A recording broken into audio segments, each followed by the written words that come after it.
Hi, I'm Alicia. And I'm Robin, and you're listening to Bowel Moments, the podcast sharing real talk about the realities of IBD. Served on the rocks.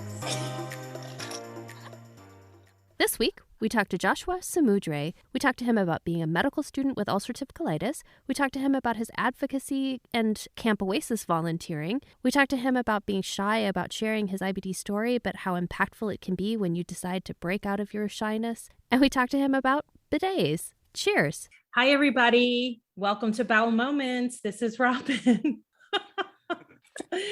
I'm sorry.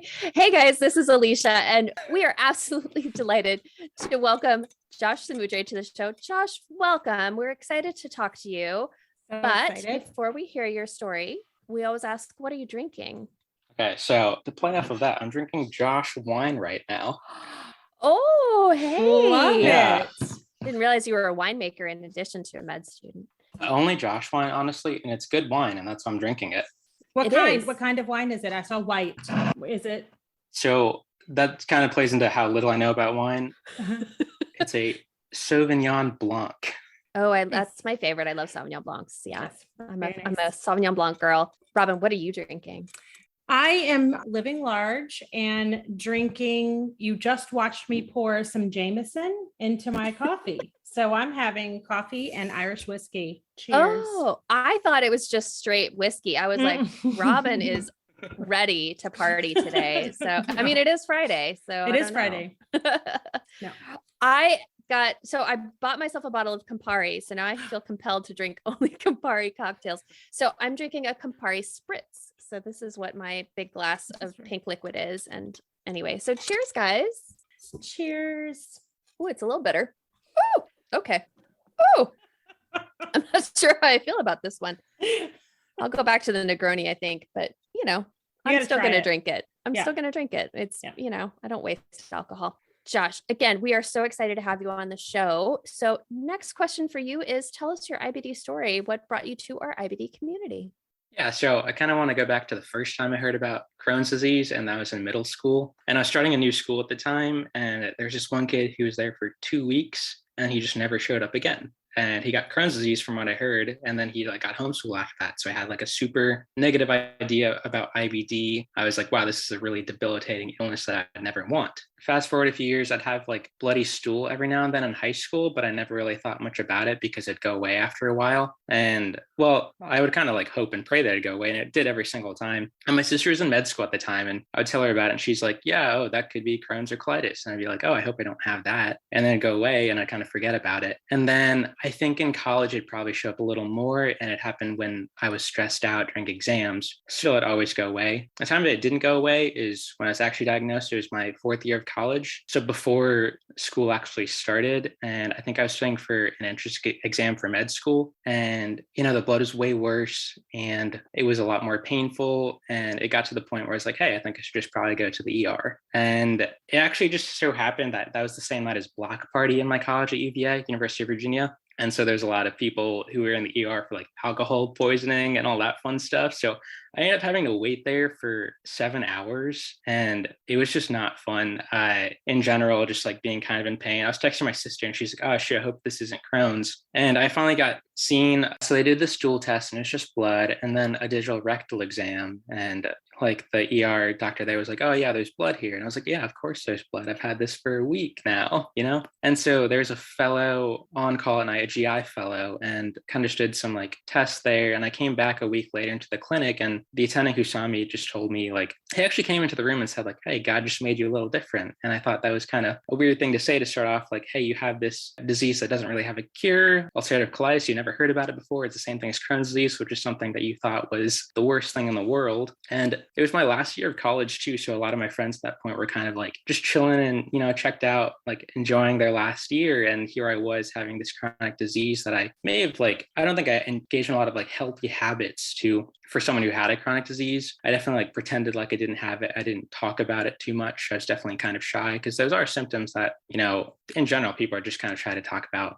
So that ended up making me kind of a bad patient. I wouldn't really take like my medication. I wouldn't really go to my doctor's appointments. And I think I just didn't really take ownership of my health. And that continued for kind of a long time. And it kind of continued till I met Grady Stewart, who was on this podcast also. When I came down to New Orleans, I was in master's program before medical school. And so from what listeners gathered talking to him, he's like wacky, weird, fun in all the best ways. He really like opened me up in a lot of ways. So I'm grateful for that. He's also the first person with my age who talked about like having IBD. So that made it a lot easier for me. And then, through hanging out with him, kind of like plug myself in a lot of Crohn's and colitis kind of events. Part of the reason why I did that is because I felt a little cognitive dissonance for myself. I was like, hey, I'm a bad patient, but I want to be a doctor. That's kind of lame. Like I wouldn't want if I was a doctor, I wouldn't want to have a patient like myself. So let's try to change that. And, I've done a lot of cool stuff. I'm a camp counselor, a Camp Oasis for kids with Crohn's and colitis. I've advocated to Congress,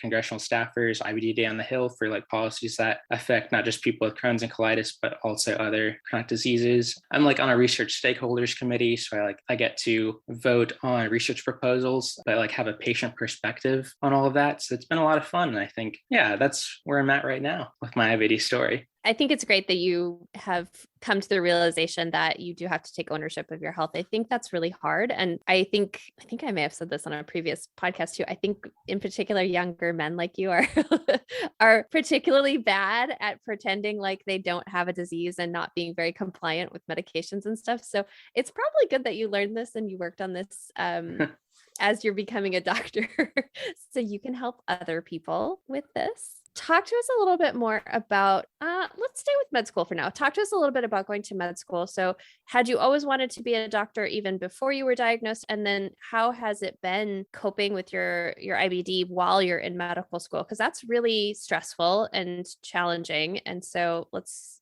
talk about that. Yeah, so I think I always wanted to go to med school. I think for my personality, I've kind of thought about I wanted to be a doctor before getting IBD. And that's because I kind of like hearing people's stories. I want them to feel heard, and I like supporting them and making them advocates for themselves. That's something that happened before I got diagnosed, and medicine felt like something I could do. I know since I have been diagnosed, it's been a lot different because I may be able to see myself in a patient chair when I'm with a patient. And I think it's only enhanced the feelings that I've had before. At the same time, everyone always says like, oh, Josh, you're going to be a great doctor because you understand like what it's like to have chronic disease. And that's not true. Like there's so many great doctors who don't have chronic diseases. And I think I've really had to check on my assumptions in med school and just try to approach every patient, whether they have a headache or something else, with like, hey, you're in here, you have a life outside of this hospital. I know what it's like to be sick, but this is your time to shine and this is your story to share. So I'm going to listen to it. And I think maybe having IBD has maybe like helped me in that regard. So it's been kind of difficult to take care of my health in med school. I was diagnosed when I was an adult. And so I kind of had, a life before IBD, and I like took care of myself in a way, and I had like my strict regimen. So I think I kind of like had a standard for how I take care of myself, like healthy habits. There are things that are triggers for me, like drinking caffeine. And in med school, I think I have to stay up a lot longer and drink more caffeine than I need to. But because I have IBD, I really need to focus on like when I'm drinking it and like if I'm in a flare or if I'm in remission.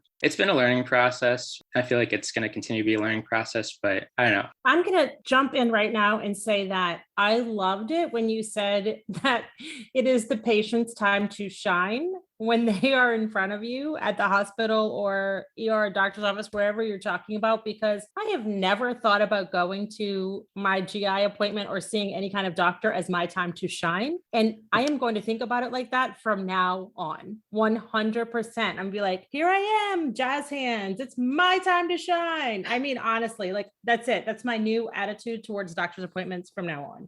I love it. And like, Robin.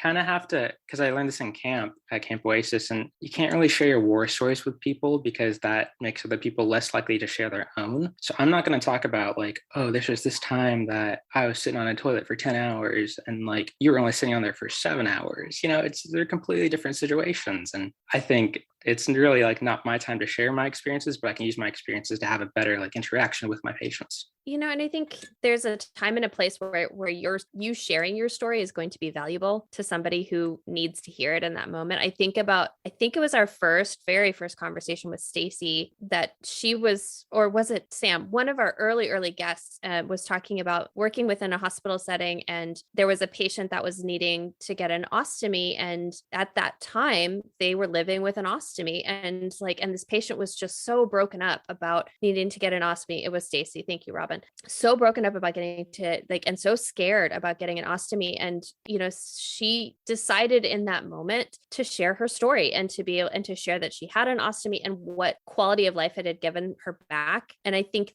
there may be times where this is going to come up for you too, where you realize that judiciously sharing your story with somebody is going to help them cope with a decision that they have to make or make a decision that they have to make. And so I think that's why it can be potentially really valuable for people like you to share your story. But I'm curious because you did talk about being somewhat reticent to talk about your IBD. As you've been navigating med school, have you found times when talking about this with your fellow students has been illustrative in some manner, or has helped people learn, or just help them gain some empathy when maybe they're a little too tired and a little grumpy? Yeah, I think so. I do definitely talk about it a lot in med school. So whenever my friends like see a question about Crohn's in class, you're like, "Oh, Josh," or whenever they have a flashcard, they write my name in parentheses. Yeah, I don't know. I feel like my roommates and I just share a lot in general. So we all talk about like, I don't know, our bowel habits, just like general guy stuff. But maybe having ulcerative colitis kind of opened the door to do all of that. And I think there's other people with chronic diseases like in my med school class, and I've been able to talk to them more in a way that I wouldn't be able to if I didn't share my story. And I'm just learning a lot how they take care of their health, and they're giving me a lot of advice about things I can do for myself. I love that. Learning from each other in medical school is going to make you all more empathetic providers, which is something that we all need. Yes, we do. I am going to do a little twist right now because you mentioned in your questionnaire something that you definitely wanted to talk about. And it's something that I can't believe we haven't talked about on this show yet. In 36 plus episodes, we have not talked about bidets. Mm-hmm. Yeah. I need to know why you put on the list of things you definitely wanted to talk about. I want to know why bidets made that list. Well, I'll say this, they're life-changing. And they've changed my life in a lot of ways. And I'm being kind of serious when I say that. I feel like I've heard about bidets and like, oh, people in Europe have a lot of bidets, but I went to France for like 2 weeks. I didn't see a single bidet. Yeah. And I feel like, okay, whenever like I use the bathroom, I haven't had a solid stool in like 7 years now. That's one thing I miss about not having a chronic disease. And I always feel like kind of, like I need to take a shower or something like afterwards. The toilet paper is never going to be the one fix-all thing there. And it's a little water wasting, and everyone says bidets are water saving. So I thought, hey, why not? Let's try it out. So I bought the cheapest bidet possible. And it's actually like the cheapest bidet that I found on Amazon has solved every one of my problems. And it was so easy to install. I'm not a mechanic by any means, but I just plug some stuff in, and really like I'm only have to use like 2 pieces of toilet paper. I'm on my way. Everything's faster. I haven't noticed much in my water bill, but maybe that's just me. It's been fun. I highly recommend bidets to everyone, even if you don't have any chronic disease. Agreed, 100%. My husband installed one in our guest bathroom, I guess technically our guest bathroom. And I don't know that I'm as quite the fan as you are, Joshua, but I do think that there's a lot of benefit to them, because you're right. If it's a tricky one, it's kind of nice to not just rely on toilet paper. Mm-hmm. Yeah. I mean, plus, let's be honest, when the pandemic first happened and people were doing a run on toilet paper. Mm-hmm. Oh, I forgot about that. Yeah. I was like, what are all these people doing buying toilet paper? We're the ones who need it. Stop. You don't need 20 cases of toilet paper for your your 3-person family. So bidets also in a clutch in that kind of situation. Mm-hmm. And if I'm like at a hotel or back at my parents' house, I miss my bidet and I miss my toilet. It's a safe haven, very much so. I'm going to tell you something that I don't know if this is going to sound weird or not, but a squirt bottle full of water could work in a situation like that in a pinch. I like not that. not like a spray bottle, Not like a spray bottle, like bottle. like a squeezy squirt bottle. So just as a, from somebody who's been doing this for 20 plus years. A travel bidet. That's right. There you That's go. exactly right. It is a a handheld travel bidet. Yes. I like it. Tips and tools. They really need to market themselves as that. They could sell for a lot more. Robin. Yes. Marketing. This is a marketing idea. That's it. It is. Mm-hmm. I'm going to make like an ad for it on our Instagram account and sell squirt bottles. Yes, we'll add that to our like store of like things that we haven't sold yet but have ideas about. I think that's a great idea. I love it. I want to go back to a couple of the things you mentioned in your volunteer activities, because they're both things that are very near and dear to both Robin's and my heart. So let's start with camp, just because camp is a fun and magical, wonderful place. So talk a little bit about, why did you get involved in camp? Like, how did you get recruited to start volunteering at Camp Oasis, and sort of why is it something that you feel so strongly about? Yeah, well, I think a lot of things go back to Grady. He's the great recruiter. Well, just a little backstory on my life. Like, my dad was a sibling with like 7 or 8 other people. My mom had 7 siblings, and they were the youngest in their groups. And so when they had me, I've been the youngest out of like my entire cousins, like 30 or 40 cousins. And so I never really had to take care of anyone younger than myself, whereas my sister may have had like 3 or 4 cousins and myself to take care of. So children were always a little scary. And I was like, hey, I'm just going to throw myself into the line of fire and be a camp counselor. And so that's why I did that. And I was a camp counselor for middle school boys, which was very difficult, I think, to start off with, because those kids are wild. Because camp was 1 week, and I think the first half of the week I was stressed out, and I'd have to like see if these kids are stealing butter packets from the kitchen, or if they had like salt and pepper shakers in their pockets, and if they're breaking windows or saying inappropriate things. And I think a camp counselor kind of just told me, they were like, yo, chill out, like these kids are here to have fun, as long as they're not anything too bad, just let them have fun. And that was good advice for me going forward, because I honestly chilled out, and I think the campers appreciated me a lot more when I wasn't stressing about what they're doing. Yeah, it was a good time. And also, I was diagnosed when I was 21, so I never had this experience of having IBD when I was a young kid. So it was really cool to see like the campers, they were like comparing sites where they got infusions and how they couldn't get infusions in certain veins. And that's just it's a conversation you really can't have outside of camp. And that was really cool for them, but also for me as like a person like who had never experienced that before. So it just kind of showed me like there's a lot more that I can learn about the IBD community. And also those campers are hilarious, because I have so many fun stories I just think about things that they say. Like, I think I was debriefing once on the last day of camp, and I wanted to give a compliment to my campers because they were great. And I was like, you guys were almost perfect. And I think one camper like had a problem with that. They're like, oh, almost perfect? Like, we weren't perfect? And so he thought for a few seconds, and he was like, you know what, Josh? And we had 4 camp counselors overall. He was like, you were almost my 3rd favorite counselor. I was like, oh, come on, man. Oh my God. Little boys are such jerks sometimes. That is amazing. That is amazing. And then you remembered it and hoped you were in his cabin next year so you could be like, listen, you little shit. No, I'm joking.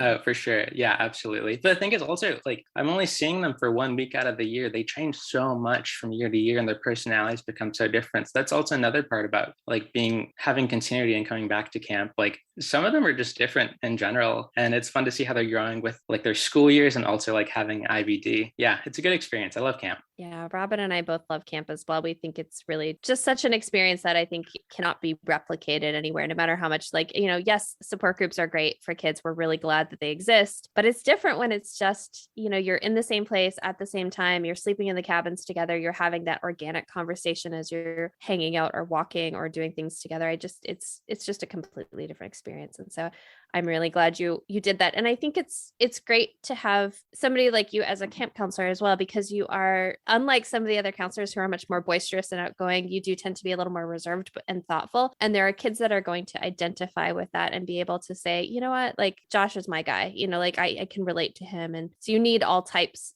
at camp so that everybody can see themselves in one of the adults that's there. So I'm really glad that you did that.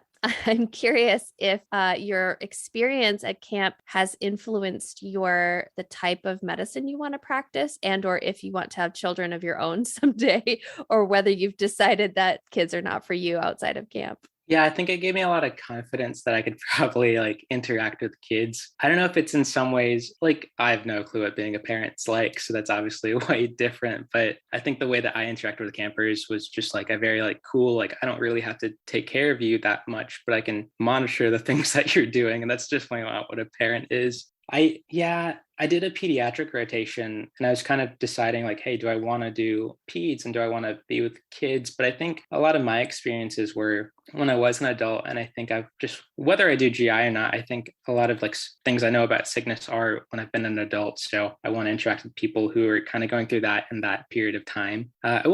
I was at a pediatric GI clinic, and this kind of goes back to like, there's a lot that I still don't know about the IBD community because for some reason I was with like a lot of teenage girls. There's just so much like sass in those clinics. It's kind of funny because I would enter rooms and I'd be like, hello, I'm Joshua. And like, it's nice to meet you. And then they'd be like, okay. I'm like, how are you? And then they'd be like, fine.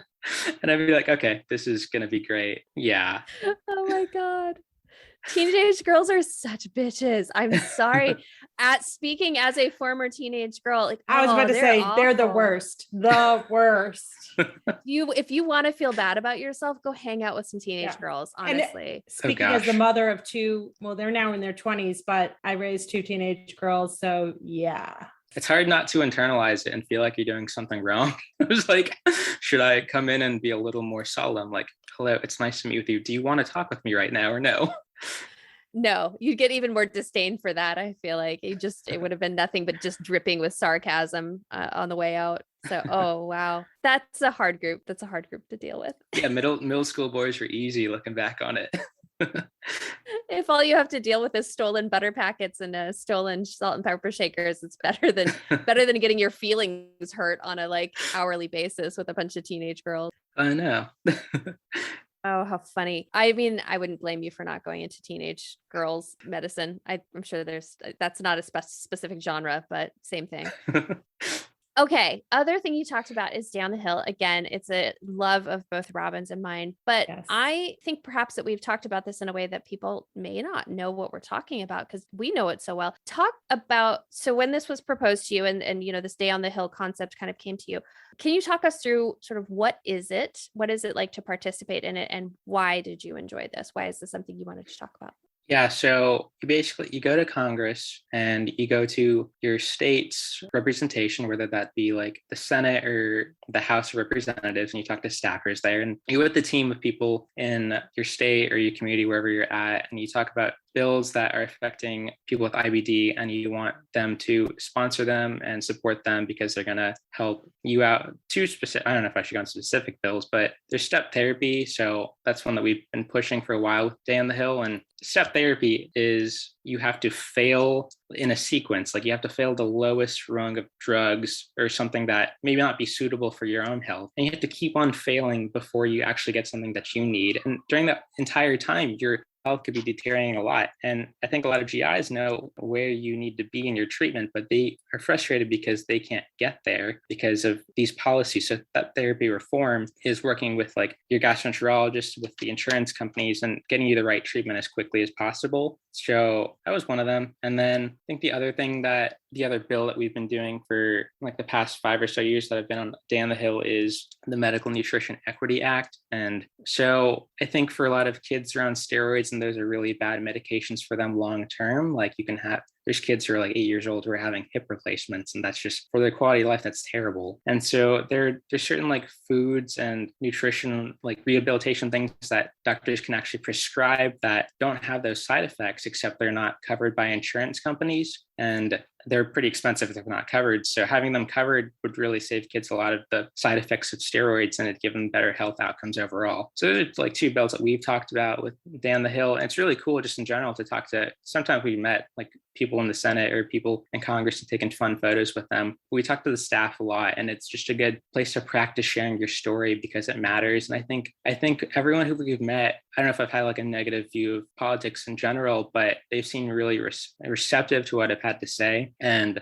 it really feels like they're listening to my story. And, maybe I was a little shy at the beginning of my first day on the Hill, because I was like, oh, I like have to care so much about what I say. And then I have to ask them if they support this, but it really doesn't matter. You're planting a seed and you're getting that idea in their mind. And, the worst they can say is no, but maybe that no doesn't actually mean no. Maybe it's like no for now, but I know about this and I know your story. So let's go from there. And so that was really cool. It wasn't, I think Day on the Hill for me is a lot of those bills haven't affected me directly, but I've got to interact with people who they affect. And now that just becomes something that I support a lot now. Like I'm not just advocating for myself, but with people who I know who are affected by this in a lot of ways. And so that was really fun and a cool point in my journey with IBD. So you talked about what IBD Day on the Hill is, but how did you get to go? Like, I'm more interested in sharing that also. And you since you've been doing it for 5 or 6 years, that means you got to go to DC, and then they still hosted meetings even during the pandemic. So could you talk about, I know that's 2 different questions, but could you talk about both? Okay, well, let me know if I'm answering this question. I think honestly, it probably came back to Grady and he told me about it. Yeah, no, Grady is like the best person. If I want to have a fun, fulfilling life, I just go to him and like, yo, what's the next thing I got to do?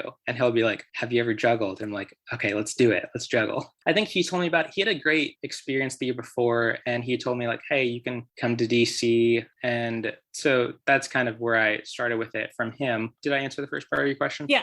You answered the first part. The second part was the difference between, you obviously went in person because you've been doing it for so long, but then what happened when the pandemic started? Did you still have meetings? So kind of like the difference of interacting between what you did before and then what you did during the pandemic. Yeah, I think before the pandemic, it was really fun just to go to DC in general. And we'd kind of just go into like the Capitol building, and it was cool. A lot of those, so I was with the Louisiana people, and a lot of like their rooms and stuff had a lot of cool Louisiana things. So it was cool just to look at different pictures and images and talk to the people there. So that was an experience in and of itself that you can't really get virtually, and just exploring DC and going to see the monuments. So, and then it happened virtually with the pandemic, and that did change a lot of things. I had known the people long enough that we were talking to, because it was probably my 3rd year of IBD on the Hill when it happened virtually, that I knew the staffer, and we kind of just like met on Zoom and we just similar things we've talked about before. It was a little bit of a different experience on Zoom, but we did have like a report people who were there because I've just met them for the past 3 years. So that was fun to get back in touch with them after a year. I just want to highlight that you said you built rapport with the staffer. Like you went back, you saw the same people year after year. They were familiar with your story. And do you felt like that helped in your subsequent meetings? Like they knew you knew them, they knew the story that you were going to, do you feel like you made headway in offices that maybe had told you no initially? Do you feel like it made a difference building that relationship with them? Yeah, so after each meeting, we actually send like a thank you letter to them, letting them know, like, thank you for meeting with us. Like, this is what we were talking about, just to have like words on a page. And we actually, I don't know, I never expected to get an email back, but we did. And for one of the senator's offices, and they were like, hey, thanks for getting back to us. And that senator actually co-sponsored one of the step therapy bills. So it really felt like we were doing something important. I knew we always were, but to get that validation was awesome. And I think our entire team just like had a hip hip hooray kind of moment there. That's awesome, because you're right. Unfortunately, it feels sometimes like you're screaming into the void when you're doing advocacy work, because you're putting a lot out there. You're sharing your story. You're saying why this is important. And then it feels like nothing happens. I think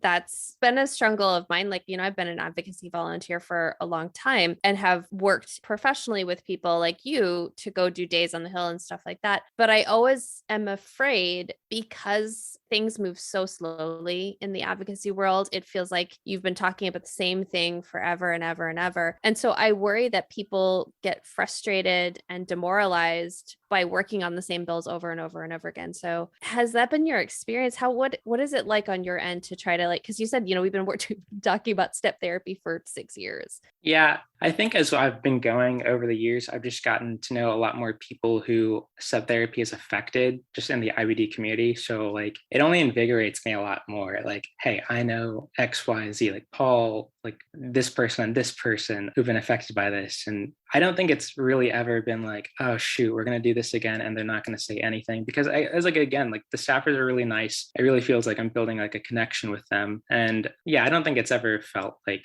that I'm really doing it for nothing in any way. I'm really glad to hear that, because I know, I mean, I've definitely been frustrated being like, this seems like it's so logical. Why are we getting pushback? Why is nothing happening with this? So I'm really glad to hear that that's not your experience, because it is so incredibly valuable for people to go and share their stories and to build those relationships with the staffers and with with our legislators to continue to highlight why this is a big deal.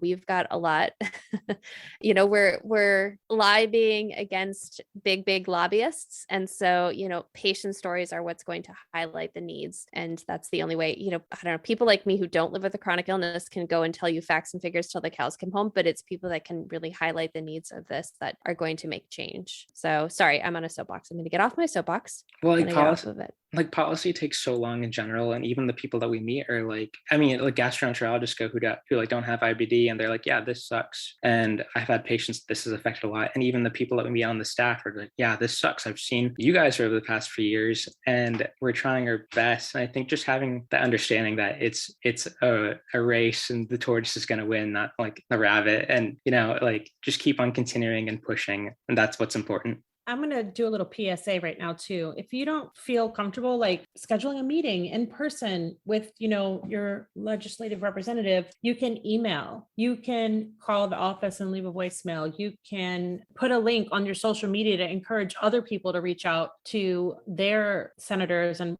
representatives. It takes literally 5 minutes, because if you go to websites like the Crohn's and Colitis Foundation or any other, Alicia mentions MS all the time, the MS Society, they all have advocacy resources on their websites and usually templates. And you can usually do a zip code search and find out who your representative is. They make it so easy for you to do that on their websites. So even if you don't feel comfortable like meeting somebody in person, sharing our stories as patients, it does move the needle. And Joshua just gave a great example of that when he met with the Congress members from Louisiana. So it is important. And the more of us that share our stories and let them know what we want done, I mean, they are public servants and they're there to serve us. Do stuff like tweet at them, like they're on Twitter, they're on social media, you get lots of attention in those spaces. And so, tweet at them and say, hey, this is a big bunch of bullshit and you need to change this. And, but that's very public. So keep that in mind. So as if you're tweeting, it's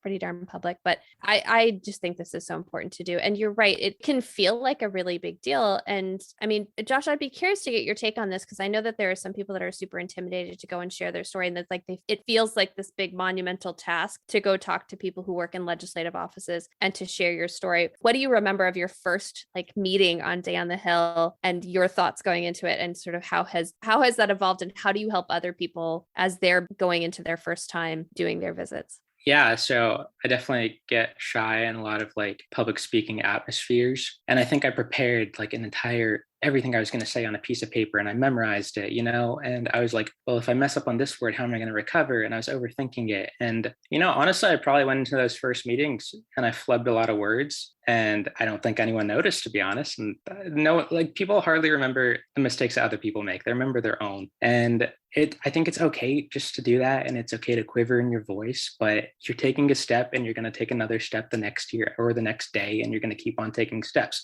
And that's going to help you build confidence in a lot of ways. I was listening to a TED talk about adversity recently, and I think the main message of that was if you use your adversity right, it can buy you a ticket to a place you couldn't have gone any other way. And we're really privileged having chronic illnesses, and maybe we don't appreciate it day to day, but we're doing things that we couldn't have thought possible without it. And my voice was quivering when I was talking to this staffer, but I was there, I was in DC, and I was doing things that were just pretty great that I look back on and I love.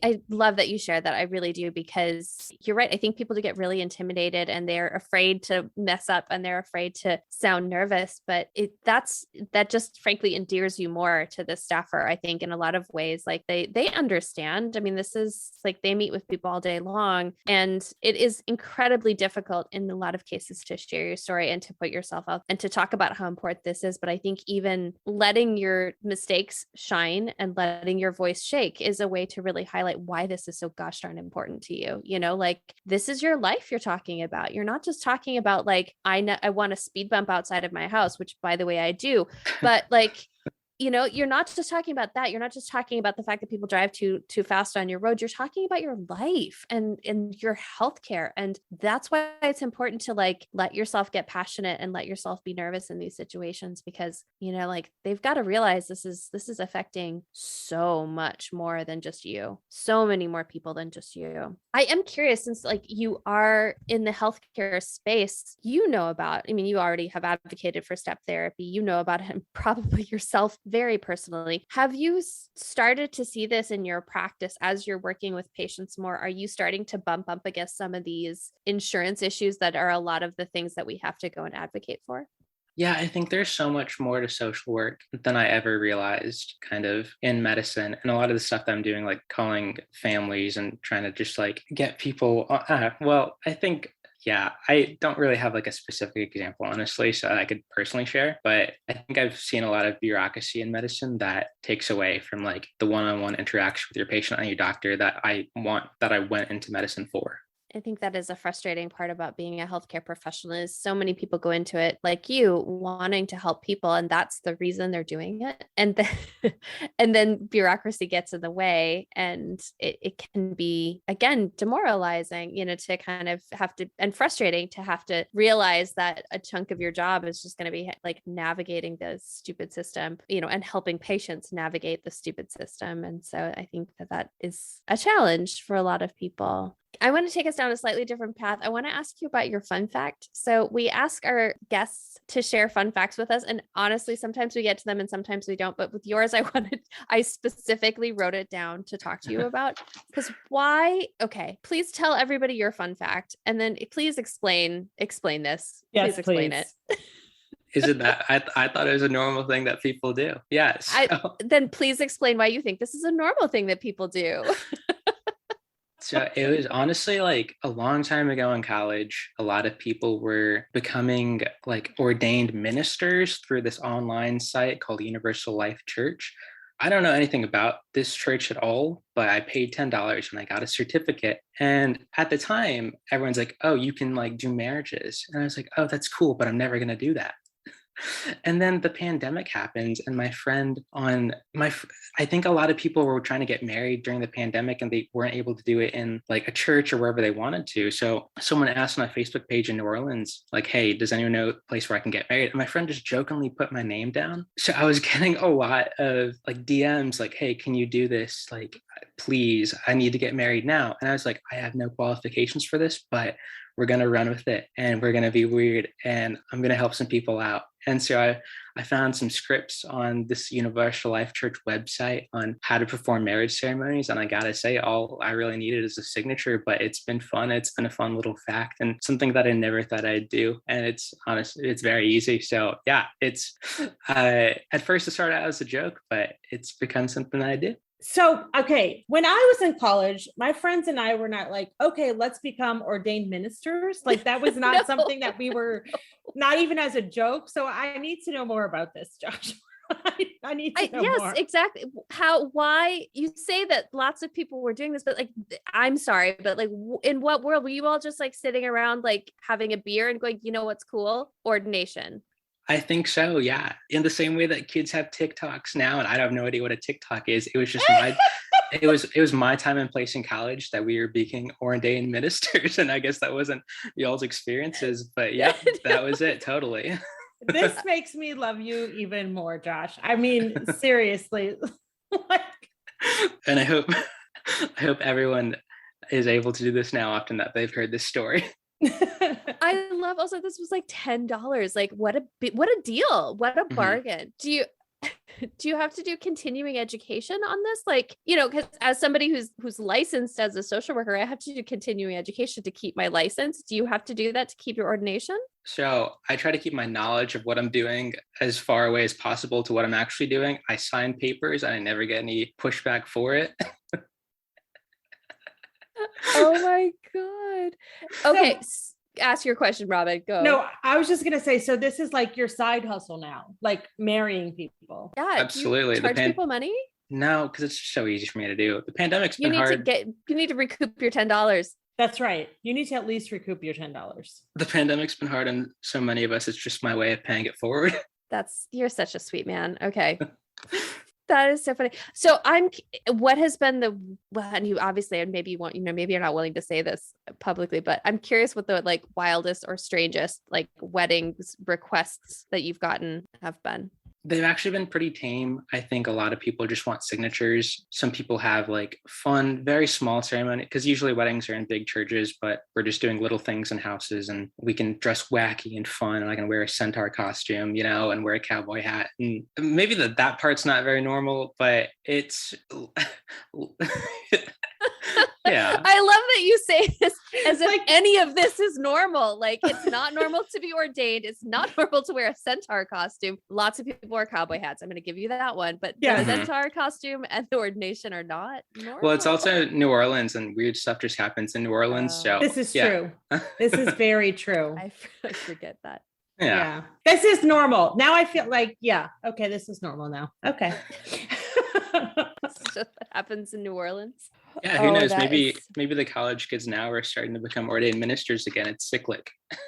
Maybe. I mean, I think, Robin, perhaps for you and I, the internet wasn't super popular when we were in college, I think. It wasn't really a public, only like super, super techie people even really knew about the internet when we were in college, or at least me. I think I'm a little bit older than you. So a little bit. Yeah.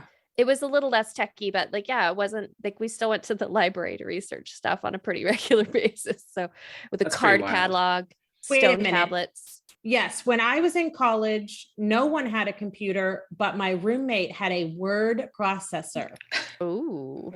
And so we got to write our papers on a word processor instead of using a regular typewriter. So that's before dinosaurs roamed the earth. It's crazy how fast trends change. Just on my pediatric rotation, I had no clue to talk to these kids about, and they're on tablets when they're like 3 years old. And that's so weird to me, but you really become old fast, guys. And I feel part of the group right now.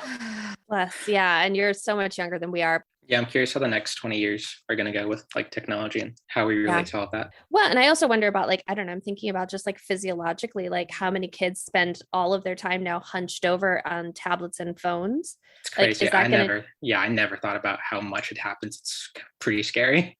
Yeah. And like about how everybody, like when you're texting with your thumbs, like we're all going to have giant thumbs and hunchbacks, and like we're all going to just respond. And I mean, I am guilty of it too. I hear a phone ding and I'm like, and I immediately start looking for my phone, like hello programming, like hello conditioning right there. Keep my phone on silent because I do not want to have to react. Like, I don't want to be on that.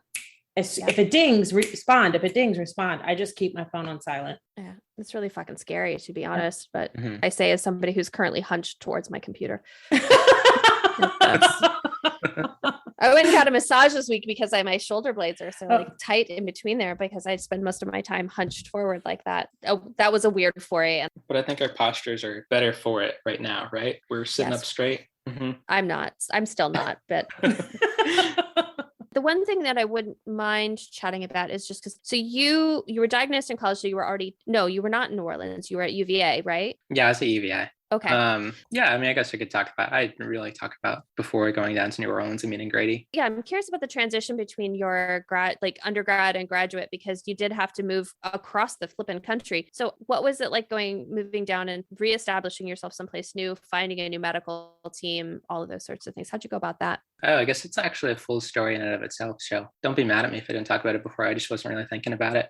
No worries. Yeah, after college ended, I was kind of just like going through the motions. I didn't apply to med school at that time, so I was just in a gap year trying to figure out what I wanted to do. I ended up working in a pottery studio for a little bit, so that was pretty sweet. It's just an activity I did in high school and something that was really therapeutic for me. So for me to do that while I was trying to figure out my next steps was something that I really look back on and I love. So yeah, I'm in med school at Tulane in New Orleans right now. And so how I got there was I just looked for a master's program that helped you get into med school. And it was all the way across the country, but I guess I was going off of what tourists think about New Orleans, and that's just a really fun place to be and Bourbon Street, which is not anything like it's actually like. And so I just thought it would be a fun place to go to. In terms of my IBD journey, so actually, like, I said that I didn't really go to doctor's appointments, and I had a PCP who would just like give me the medications that I was normally on after college in Charlottesville. I didn't really establish myself with a GI for a little bit. I think that also goes back to like when I met with Grady, I realized like how important this is to take ownership of my health and to advocate for myself. And a lot of that just went back to being open and sharing my story and, doing things that are healthy for me. And that also kind of started when I moved to New Orleans. Did Grady help you find a doctor, or how did you then take the next step to start really like working with a GI and to doing that, to really taking ownership? Yeah, he didn't actually like find me a doctor specifically, but I guess I was still a little based in Virginia, so maybe it wasn't the smartest thing to do, but I had a GI in Virginia at the time. That was my first time I actually had a GI, and I got, like a full workup, and they kind of confirmed like I had ulcerative colitis, which I knew I had before, but it was good to actually be on the right track for a treatment plan. But I knew I was going on the right path. And then I think like pretty soon afterwards, I just got established in New Orleans with a GI. So I think a lot of that was just me taking ownership of my own health and, telling myself that this was something that was important to me. And while my disease was in remission at that point in time, there's a likelihood that I wouldn't be as lucky to be like that. So I need to prepare myself in ways to, deal with anything that could turn bad. When you looked for a GI in New Orleans, did you look for an IBD specialist, or did you just look for a general GI? Ooh, I like these questions because they're making me like really delve deep into all of this. So I is in my master's, and I actually like wanted to shadow a GI just to like figure out what their life was actually like, because I had no clue. I just got scoped and then, got sent to my way, and they'd just have appointments with me. So yeah, I just found a GI to shadow, and kind of like great experience overall. I figured out more about the lifestyle, but he kind of just recommended me to another GI in the area who's an IBD specialist. And that's how I got plugged in New Orleans. So a lot of these things that you do related to IBD, it's the steps that you put in, it's the networking that you make. Just take it one step at a time, and you'll really find your niche and your place. And I think looking back on the beginning of all, I'm like really proud of the way it's all turned out. And I think that's just me like pushing forward.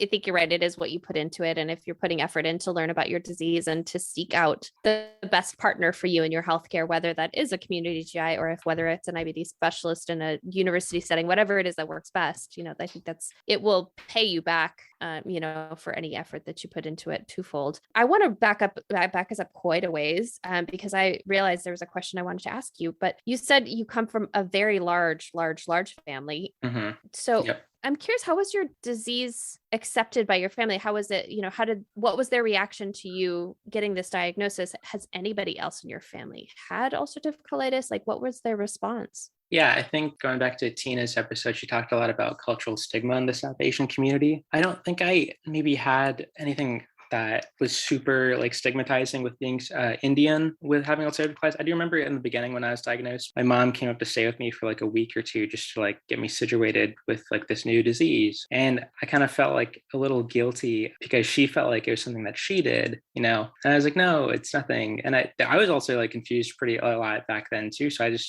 don't think that was that great. No one in my family has IBD. I do think that there's a lot of like maybe like unsolicited advice that does happen. And I've learned over the years to just zone it out. And, I think at the end of the day, like they're trying best to help me. And if it's something that I care about, it'll stick. And if it isn't really something that matters to me, it's just going to bounce off. So I think my family's been pretty good with that over the years. And it's been a growing process for all of us. My sister's she's a doctor too. So she's able to like be a support person for me, which has always been like super helpful. And she's never like, she's never had any judgment.